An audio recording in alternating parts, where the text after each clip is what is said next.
नमस्कार, स्वागत अभिवादन आपका। मैं दुर्गेंद्र चौहान हूं और चुनावी तड़के लगने शुरू हो गए हैं।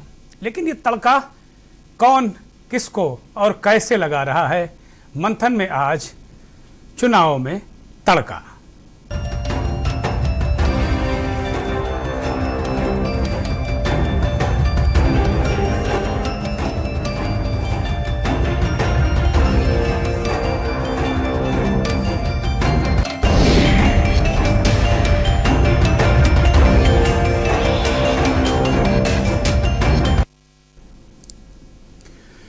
बीजेपी, सपा, कांग्रेस, बसपा, कोई भी पार्टी हो, चुनावी दांव सब चल रहे हैं। सब अपने स्तर पर जनता को साधने में लगे हैं, क्योंकि इनकी नैया पार तो जनता ही लगाती है। 5 राज्यों में चुनाव है और सभी पार्टियां लब्बो लबाब के साथ जुटी हुई हैं। योगी जी और नड्डा आज कानपुर में थे। उत्तर प्रदेश का ये औद्योगिक राजधानी है। यहां आज नए क्षेत्रीय कार्यालय का उद्घाटन करने गए थे और साथ में बूथ अध्यक्षों का एक सम्मेलन भी था। सांगठनिक दृष्टि से यह सम्मेलन बहुत महत्वपूर्ण था। लेकिन जहां एक तरफ इस कार्यक्रम में जेपी नड्डा और योगी आदित्यनाथ कानपुर में थे, वहीं अखिलेश लखनऊ में सियासी गर्मी बढ़ा रहे थे। जेपी नड्डा भी पूरी तरह कमान संभाले हुए हैं और विपक्षियों को आड़े हाथों ले रहे हैं। जेपी नड्डा, आपको बता दें कि अभी हाल में जब भाजपा को एक ऐसी रिपोर्ट मिली जिसमें लगा कि उत्तर प्रदेश के चुनाव में वो जिस आंकड़े पर जाना चाहते हैं वहां वो रास्ता थोड़ा कठिन है।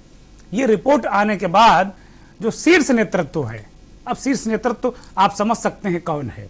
तो शीर्ष नेतृत्व ने वर्तमान अध्यक्ष जेपी नड्डा, पूर्व अध्यक्ष राजनाथ सिंह और पूर्व अध्यक्ष अमित शाह को उत्तर प्रदेश के 3 जोन का प्रभारी बना दिया। उत्तर प्रदेश को 3 जोन में बांट के प्रभारी बना दिया। नड्डा कानपुर और गोरखपुर के प्रभारी हैं और आज प्रभार मिलने के बाद पहली बार नड्डा कानपुर पहुंचे थे। बाकायदे उन्होंने गुरुद्वारे में उन्हें सिरोपा भेंट किया गया और उसके बाद वो बूथ अध्यक्षों के सम्मेलन में गए और इसी दौरान भारतीय जनता पार्टी का जो क्षेत्रीय कार्यालय है वहां नवनिर्मित है, उसको उन्होंने उसका लोकार्पण किया और फीता काटा। अब कुल मिलाकर ये जबरदस्त चुनावी अभियान है। इस रैली को एक चुनावी रैली जैसा एक दृश्य था। जो बूथ अध्यक्षों का सम्मेलन था, बड़ी संख्या में बूथ के जो कार्यकर्ता अध्यक्ष थे उनको ये समझाने की कोशिश की गई कि भाई आपके बिना नैया पार नहीं होने वाली। वो सच बात भी यही है। जेपी नड्डा ने गजब तरीके से वार किए, प्रहार किए। सुनिए। और कुछ नहीं है, कोई विचारधारा नहीं है। हम राष्ट्रवाद से प्रेरित हैं, वो परिवारवाद से प्रेरित है। हम राष्ट्रवाद से प्रेरित हैं, वो वंशवाद से प्रेरित है। हमारा सबका साथ, सबका विकास, सबका विश्वास, उनका खुद का विकास, अपने परिवार का विकास, अपने भाई ताऊ चाचे का विकास। अब तो चाचे का भी विकास छूट गया है।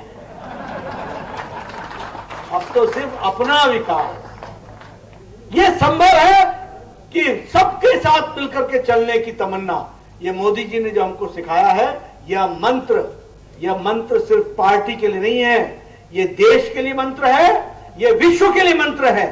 सभी को परिवार समझ करके उनके विकास में जोड़ना, इसको हमको आगे बढ़ाने का था। तो आपने देखा कवि नड्डा को, कवि हृदय लग रहे हैं जेपी नड्डा। गजब परिवारवाद, इस पर एक कविता पढ़ रहे हैं। बड़ी खूबसूरत कविता नड्डा साहब ने पढ़ी। वो बार बार चीजों को उठाने की कोशिश कर रहे हैं, लेकिन दरअसल वो उस तरह के नेता है नहीं। वो बहुत सांगठनिक रूप से बड़े मजबूत नेता हैं, लेकिन भाषण वाले नेता नहीं है नड्डा जी। चलिए, कविता का सहारा लिया उन्होंने, एक अच्छे तरीके से बताया कि भाई हम लोग तो सबका विकास सबका साथ करते हैं। मोदी जी, योगी जी सबका विकास कर रहे हैं, लेकिन वो परिवार का विकास कर रहे हैं, चाचा ताऊ का विकास कर रहे हैं और चाचा को भी छोड़ दिया है। बात अखिलेश यादव की कर रहे हैं, नाम तो नहीं लिया। लेकिन इस वक्त उत्तर प्रदेश का जितना भी अभियान भारतीय जनता पार्टी का चल रहा है, मुख्य निशाने पर समाजवादी पार्टी ही है और उसके मुखिया अखिलेश यादव हैं। ये बताता है, इस बात की चुगली करता है, इस बात की गवाही देता है कि समाजवादी पार्टी का मुकाबला सीधे भारतीय जनता पार्टी से। अब जरा योगी आदित्यनाथ को सुनिए। ये पहली बार वो कह रहे हैं, अब तक मैंने नहीं सुना कभी उन्हें ये कहते हुए। ऐसा क्या कह रहे हैं, देखिए। आज यहां पर मैं चेतावनी दूंगा उस व्यक्ति को जो यहां पर सिटीजनशिप अमेंडमेंट एक्ट के नाम पर फिर से भावनाओं को भड़काने का कार्य कर रहा है। और भाइयों बहनों, मैं इस अवसर पर चाचा जान और अब्बा जान के नैया से कहूंगा कि वे सावधान होकर के सुन लें। अगर प्रदेश की भावनाओं को भड़का करके माहौल खराब करोगे तो फिर शक्ति के साथ सरकार निपटना भी जानती है। ये चुनाव इसी पर रहने वाला है। इससे मुक्ति मुझे लगता है जब गणना हो जाएगी ना, मतगणना, उसके बाद ही मिलेगी। क्योंकि चाचा जान, अब्बा जान, हिंदुस्तान, पाकिस्तान, कब्रिस्तान, कुर्बान, ये सब आपको अब आप इसके लिए आदी हो जाइए, क्योंकि ये होगा। ये अपने अपनी विचारधारा, अपने अपने तरीके हैं। योगी आदित्यनाथ, ये जो दबी चेतावनी है ना, चेतावनी तो खुली है लेकिन नाम उन्होंने नहीं खोला। कहा कि भाई जो अभी सीए के नाम पर लोगों को भड़का रहे हैं, उनको मैं चेतावनी देना चाहता हूं कि उत्तर प्रदेश की सरकार कार्रवाई करेगी। ओवैसी साहब की तरफ इशारा है, बल्कि खुले तौर पर कह रहे हैं, केवल उनका नाम नहीं लिया है। असदुद्दीन ओवैसी, AIMIM के अध्यक्ष, मुखिया। एक बात और जरा समझिए कि अखिलेश यादव की पार्टी को टारगेट कर रहे हैं नड्डा और ओवैसी को टारगेट कर रहे हैं योगी जी। योगी जी ने एक ऐसा बयान आज दिया उत्तर प्रदेश के कानपुर में, ये पहली बार हुआ, ऐसा पहली बार हुआ। मैं दावे नहीं, पूरे विश्वास और पूरे जिम्मेदारी से इस बात को कह रहा हूं कि आज तक भारतीय जनता पार्टी के किसी नेता ने इस तरह का बयान दिया नहीं जिनके बारे में योगी जी दे रहे हैं।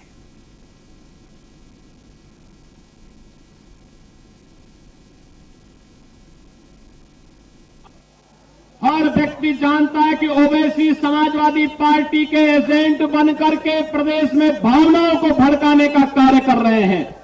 लेकिन उत्तर प्रदेश आज इस दिशा में आगे बढ़ चुका है। अब दंगा नहीं, दंगा मुक्त प्रदेश के रूप में उत्तर प्रदेश की पहचान है। असदुद्दीन ओवैसी साहब की गति क्या हो रही है भाई।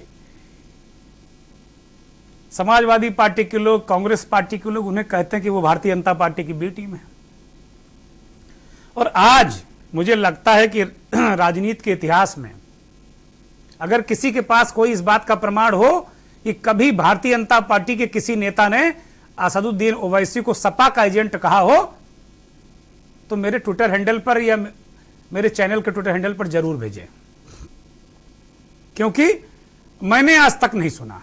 ये पहली बार ऐसा हुआ है भारत की राजनीति के इतिहास में, पहली बार हुआ है जब ओवैसी को सपा का एजेंट कहा हो, वो भी योगी आदित्यनाथ जो उत्तर प्रदेश के मुख्यमंत्री हैं। उत्तर प्रदेश के चुनाव में भारतीय जनता पार्टी का वो चेहरा है।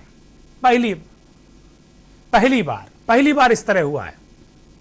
अब इसके पीछे का गणित क्या है? अभी तक नाम लेकर या बिना नाम लिए दूसरे मुद्दों पर ओवैसी, असदुद्दीन ओवैसी पर हमले होते थे, भारतीय जनता पार्टी के नेता करते थे, लेकिन तब करते थे जब ओवैसी का कोई बयान आता था तो उसके प्रत्युत्तर में इस तरह का बयान नेताओं के आते थे। लेकिन इस बार जब ओवैसी ने चेतावनी दी कि शहर शहर सीए जैसा माहौल क्रिएट कर देंगे, इस तरह की भी खबरें आई कि उन्होंने चेताया कि शहर शहर शाहीन बाग बना देंगे। ये कहा गया, मीडिया के एक वर्ग में बड़ी प्रमुखता से इसे चलाया गया, दिखाया गया, पढ़ाया गया। ऐसे में पहली बार आज उत्तर प्रदेश की औद्योगिक राजधानी कानपुर में भारतीय जनता पार्टी के बूथ अध्यक्षों के सम्मेलन में यूपी के मुख्यमंत्री और फायर ब्रांड नेता योगी आदित्यनाथ ने असदुद्दीन ओवैसी को सपा का एजेंट कहा। इसके राजनीतिक मंतव्य हैं, इसके राजनीतिक मायने हैं और ये उत्तर प्रदेश की राजनीति का पैमाना भी है। ये बयान क्या पैमाना है, बयान के क्या मायने हैं, ऐसा भाजपा के किसी नेता ने पहली बार क्यों ऐसा कहा, ओवैसी और सपा को जोड़कर कहा कि भाई सपा के एजेंट हैं वो, इसके पीछे की राजनीति क्या है, कोई रणनीति है? ये तमाम सारे सवाल हमारे दर्शकों के जहन में आ रहे होंगे और हमारे भी जहन में हैं। इन सवालों का हम जवाब लेंगे देश के जाने माने पत्रकार, राजनीतिक समीक्षक, विश्लेषक बिलाल साहब से। बिलाल सब्जवारी साहब का बहुत बहुत स्वागत है के न्यूज़ में। देश के जाने माने पत्रकार, बहुत बेहतरीन इंसान भी। बिलाल साहब, आज पहली बार योगी जी या भारतीय जनता पार्टी की किसी नेता ने सपा का एजेंट कहा ओवैसी साहब को। मैंने इससे पहले नहीं सुना, आप बहुत वरिष्ठ पत्रकार हैं, आपने सुना हो तो साझा कीजिएगा मुझसे, लेकिन मैंने नहीं सुना कि कभी सपा के एजेंट, भाजपा के एजेंट कहे जाते हैं वो अक्सर, जो विपक्षी दल है, चाहे कांग्रेस हो चाहे अन्य दलों के लोग, वो कहते हैं कि भाई भाजपा ने वोट कटवा के रूप में इनको उतार दिया उत्तर प्रदेश में या बंगाल में।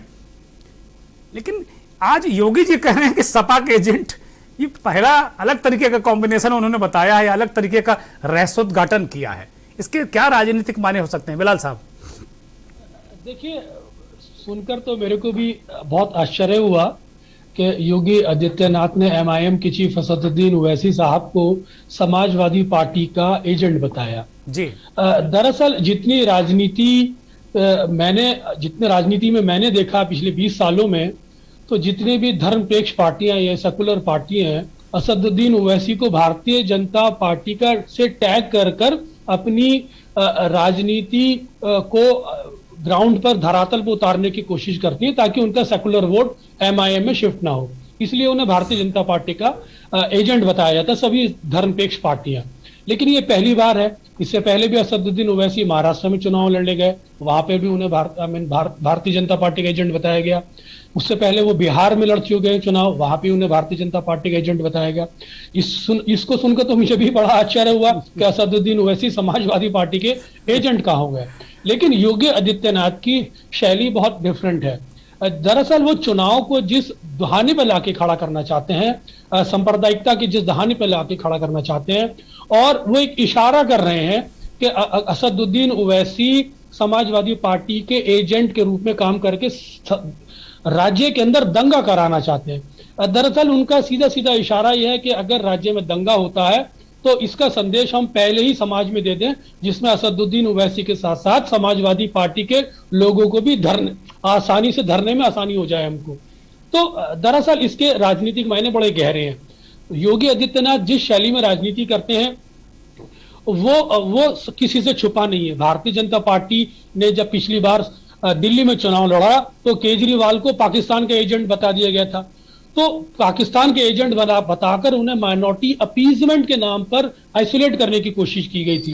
जिस तरह से कांग्रेस को माइनॉरिटी से जोड़ के कांग्रेस को आइसोलेट कया जाता है माइनॉरिटी अपीजमेंट के नाम से, इसी तरह असदुद्दीन ओवैसी और समाजवादी पार्टी को एक ही कटघरे में लाके खड़ा करके एक मैसेज देना चाहते हैं कि माइनॉरिटी अपीजमेंट के ये माइनॉरिटी धारा के लोग हैं जो देश के अंदर या राज्य के अंदर दंगा कराना चाहते हैं, और उसको वो आगाह कर रहे हैं, एक समाज को संदेश दे रहे हैं कि अगर वो कल को कार्रवाई करेंगे तो समाजवादी पार्टी और असदुद्दीन ओवैसी एमआईएम के लोगों को तैयार रहना चाहिए। इसका एक पहलू हो सकता है।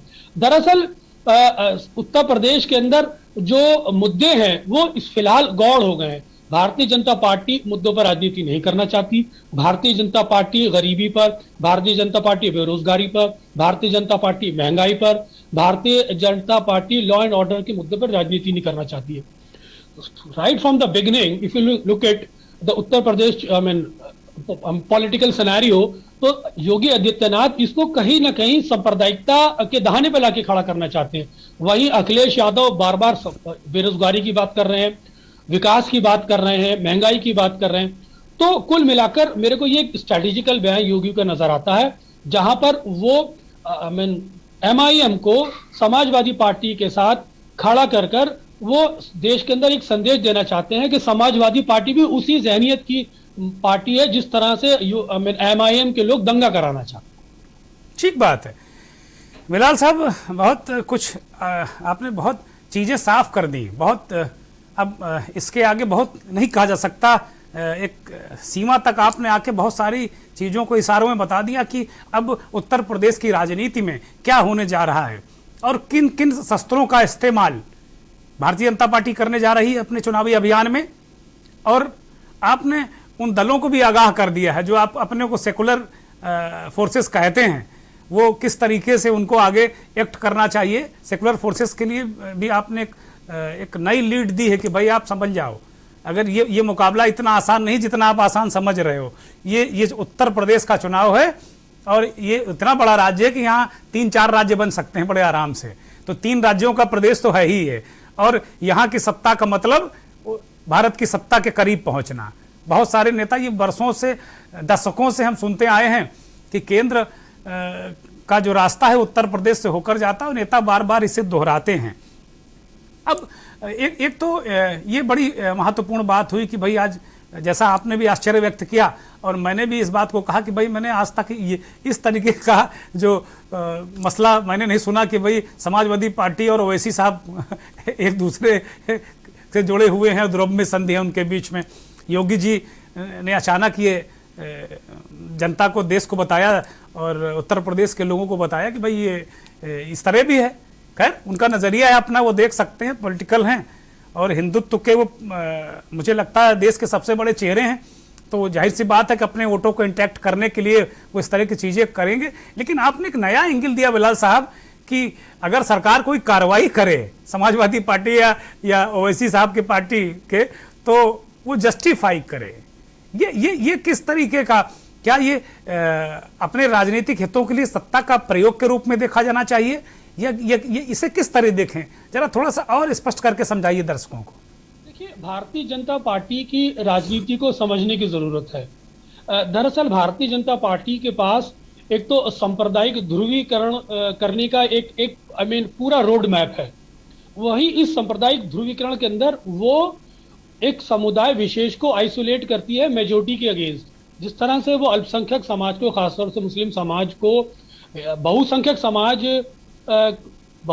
समाज के सामने माइनॉरिटी अपीजमेंट के नाम पे उसे आइसोलेट करना चाहती है। उस तरह के एक्सपेरिमेंट मैंने आपको बताया दिल्ली में भी केजरीवाल पे भी किया गया था।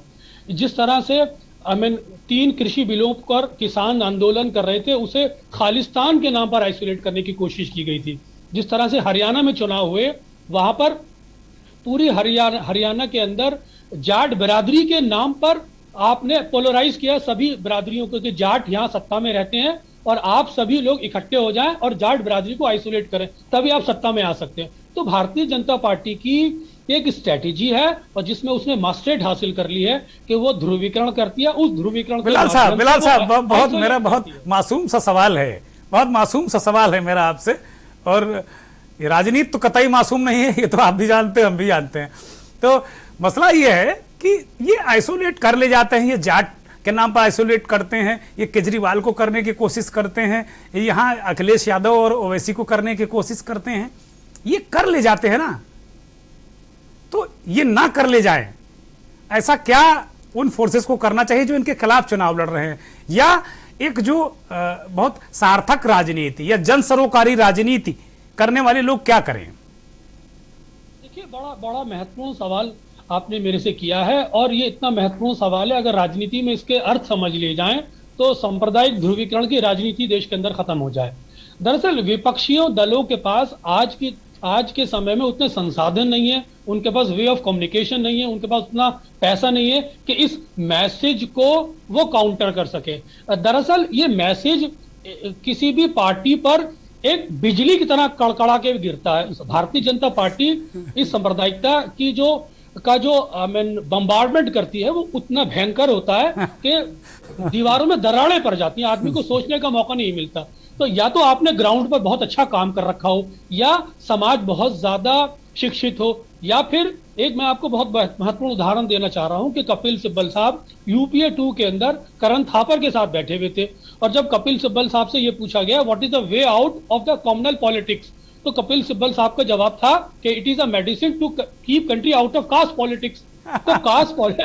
तो मैं यहां कहना चाहता हूं कि जो कास्ट पॉलिटिक्स को जब आप उभारते हैं तो कॉमनल पॉलिटिक्स डाउन होती है, लेकिन फिर कास्टिज्म अपने आप में समाज के अंदर एक बीमारी के रूप में पैदा होता है, जिससे समाज के विघटन की प्रक्रिया शुरू हो जाती है। तो जरूरत इस बात की है कि देश की राजनीति के अंदर नेता जमीन पर उतरे, पब्लिक कॉल लें, सामाजिक मुद्दों की बात करें, बेरोजगारी की बात करें, महंगाई की बात करें, सामाजिक सरोकार की बात करें, और उसके लिए जागरूकता अभियान पैदा करें। सिर्फ ये नहीं कि चुनाव के समय निकलते हैं इसलिए ये मैसेज उतना परिपक्व रूप से लोगों तक नहीं पहुंच पाता। अगर ये विपक्षी नेता इस सामाजिक मुद्दों को लेकर, जन सरोकार से जुड़े मुद्दों को लेकर समाज के अंदर खुले रूप से जन आह्वान करें, लोगों को इसके लिए सचेत करें, एक सेल्फ हेल्प ग्रुप बनाकर जागरूकता पैदा करें, तो तब जाकर इस सांप्रदायिकता के अंकुश से समाज निकल सकता है। क्योंकि आज के समय में सांप्रदायिकता लोगों का एक माइंडसेट बन गई, एक मनोविज्ञान से जुड़ गई है, उनके सबकॉन्शियस में चली गई है। नहीं मतलब ताज्जुब की बात बिलाल साहब ये है कि बहुत पढ़े लिखे लोग जिनको हम सो कॉल्ड बुद्धिजीवी कहते हैं, और उनको अगर ना सुनिए तो वो हमारी आपकी नज़र में बड़े महान बुद्धिजीवी भी होते हैं, लेकिन जब जैसे वो मुंह खोलते हैं तो फिर उनकी शख्सियत सामने आ जाती है कि वो क्या हैं। और ये अभी हाल के वर्षों में बदलाव भी बहुत ज़्यादा हुआ, जो ट्रांसफॉर्मेशन भी बहुत ज़्यादा हुआ बुद्धिजीवियों में भी, और मुझे लगता है कि यही बहुत घातक है जो भारत का जो सांप्रदायिक ढांचा बनता जा रहा है। कुल मिलाकर एक तरीके से ये चीज़ें जो इनका उभार हो रहा है, जबकि भारत का जो संघीय ढांचा है वो इसकी इजाज़त नहीं देता, और यहाँ की जड़ों में मुझे लगता है कि सबको लेकर चलने की बातें हैं। एक और बड़ा महत्वपूर्ण, और शायद ये मेरा अंतिम सवाल है आपसे, कि केजरीवाल और अखिलेश यादव को देखिए, दोनों महत्वपूर्ण नेता हैं। अखिलेश यादव उत्तर प्रदेश के रण में खड़े हैं, और केजरीवाल ने दिल्ली से जो जन सरोकारी पॉलिटिक्स शुरू की, जो आपने कहा कि ये जन सरोकारी पॉलिटिक्स ही सांप्रदायिक और जातिवादी राजनीति का जवाब है। तो केजरीवाल पंजाब में भी बेहतर कर रहे हैं, उत्तराखंड में बेहतर कर रहे हैं, अन्य राज्यों में बेहतर कर रहे हैं। अखिलेश यादव उत्तर प्रदेश में भी विकास की ओर सारी चीज़ों को ले जाने की कोशिश कर रहे हैं। हालांकि जो कॉपीराइट है वो भारतीय जनता पार्टी भी करती है विकास पर अपना। तो ये दोनों नेता कहाँ खड़े पाते हैं भारतीय जनता पार्टी की शक्ति के सामने? केजरीवाल साहब ने देश के अंदर एक मॉडल दिया, केजरीवाल मॉडल। उत्तर दिल्ली के अंदर जिस तरह से उन्होंने काम किया और उसको एग्जीक्यूट किया, धरातल पर उतारा। दरअसल जब दिल्ली का चुनाव हो रहा था तो मोदी को लाके इन्होंने चेहरा बनाया था, दोनों बार मोदी को चेहरा बनाया जी। सवाल केजरीवाल ने जब ये किया कि मोदी अपनी उपलब्धियां बताएं, तो उस समय केजरीवाल की जो उपलब्धियां थी वो रेलिवेंट हो गई थी, क्योंकि केंद्र अपनी उपलब्धियां नहीं गिना पाया था। तो केजरीवाल की उपलब्धियां बिजली, पानी, स्कूल, शिक्षा, स्वास्थ्य, ये सब रेलिवेंट हो गए थे, और उसको उन्होंने एग्जीक्यूट किया था धरातल पर। साथ ही साथ केजरीवाल भी मंदिर जाते हैं, केजरीवाल भी हनुमान, अपने आप को हनुमान का भक्त कहते हैं। समाज में दिक्कत क्या है कि आपके हिंदू होने पे मुझे कोई आपत्ति नहीं है, और मेरे मुसलमान होने पे आप पर कोई आपत्ति नहीं है। आपत्ति हम दोनों के सांप्रदायिक होने पर है, हम दोनों के सांप्रदायिक होने पर है। भारतीय जनता पार्टी ने हिंदू समाज को, जिसे आज हिंदुत्व कहते हैं, दरअसल हिंदुत्व को अगर आप समझे तो ये हिंदू होने का भाव ही हिंदुत्व है। हिंदू नाउन है और हिंदुत्व एडजेक्टिव है जी। तो जब आप इस हिंदुत्व को अल्पसंख्यक समाज के विरुद्ध लाके खड़ा करते हैं तब ये सांप्रदायिकता हो जाती है। और ये बिल्कुल उसी तरह है जब कोई मुस्लिम समाज के लोग हिंदू समाज के अगेंस्ट हो जाते हैं तब ये सांप्रदायिकता हो जाती है। तो सांप्रदायिक होने पर आपत्ति है, आपके हिंदू होने पर और मेरे मुसलमान होने पर किसी को आपत्ति नहीं है। और ये सब जो किया जाता है धर्म की आड़ में किया जाता है। एक बहुत बड़ी कहावत है सर कि इंसान को समझाना बहुत मुश्किल है, बहकाना बहुत आसान है। तो ये राजनीतिक लोग बहका देते हैं लोगों को, धर्म के नाम पर बहका देते हैं। रहा केजरीवाल की राजनीति का सवाल, तो केजरीवाल ने जो फंडामेंटल बुनियादी सुविधाएं जो दिल्ली की जनता को दी थी, उससे एक मानसिक संतुष्टि दिल्ली के लोगों ने महसूस की थी। शीला दीक्षित के समय हमने देखा था लोगों के बिल 5,000, 10,000, 25,000, 1-1 लाख रुपए तक आते थे और लोग यहां से पलायन करने लगे थे। दरअसल हुआ क्या था कि शीला दीक्षित ने विकास का मॉडल तो खड़ा किया था, लेकिन एट द कॉस्ट ऑफ गरीबी, एट द कॉस्ट ऑफ गरीब। उस विकास के मॉडल में केजरीवाल ने गरीबी में और विकास में संतुलन स्थापित किया, इसलिए वो कामयाब हो गए, इसलिए वो कामयाब हो गए। और अखिलेश ने भी पिछले समय बहुत ज्यादा काम किए थे, लेकिन वो माइनॉरिटी अपीसमेंट के नाम पे आइसोलेट हो गए। अगर अखिलेश ये समझ लें भारतीय राजनीति के अंदर कि आपको विकास और अपनी राजनीति के बीच में समाज के अंदर अगर संतुलन स्थापित करना है, तो इन हिंदूवादी शक्तियों से मजबूती से आंख में आंख मिला के लड़ना पड़ेगा। साथ ही साथ लोगों को धर्म के अर्थ बताने पड़ेंगे। स्वामी विवेकानंद का एक बहुत मशहूर मैं आपको वाकया बताता हूं कि उन्होंने समाज के अंदर, धर्म के अंदर जो अधर्म था उसके खिलाफ लड़ाई लड़ी थी, लेकिन आज बदकिस्मती क्या है, इस अधर्म को ही धर्म समझा जा रहा है। ये समाज की एक पीड़ा है जिससे हमें समाज को जागरूक करने की जरूरत है, सामाजिक मुद्दों पे लाके खड़ा करने की जरूरत है, सामाजिक सरोकार से जोड़ने की जरूरत है। तभी भारत का एक भविष्य, विकास का भविष्य को हम एक अग्रणी पथ पर देख सकते हैं। बहुत शुक्रिया बिलाल साहब, बहुत बहुत शुक्रिया, आपने हमें समय दिया और हमारे दर्शकों को बहुत सारी बातें बताई। तो बिलाल सब्जवारी साहब ने बहुत साइजगी से, बड़ी मतलब बहुत सादगी से उन्होंने बताया कि भारत की राजनीति कहाँ पर खड़ी है। और जो बात हो रही ना कि एक तरीके से, अलग तरीके से जो चीज़ें उत्तर प्रदेश में खास तौर पर लाई जा रही हैं, जो कि उत्तर प्रदेश का चुनाव 2022 में है, तो जो तड़के लगाए जा रहे हैं, जिसकी बात हम कर रहे हैं कि चुनावी तड़का, तो तड़के की जो बात हो रही ना, तड़के जो इस तरह के लगाए जा रहे हैं, तड़का तो फिर तड़का ही है, उससे भड़कता ही है।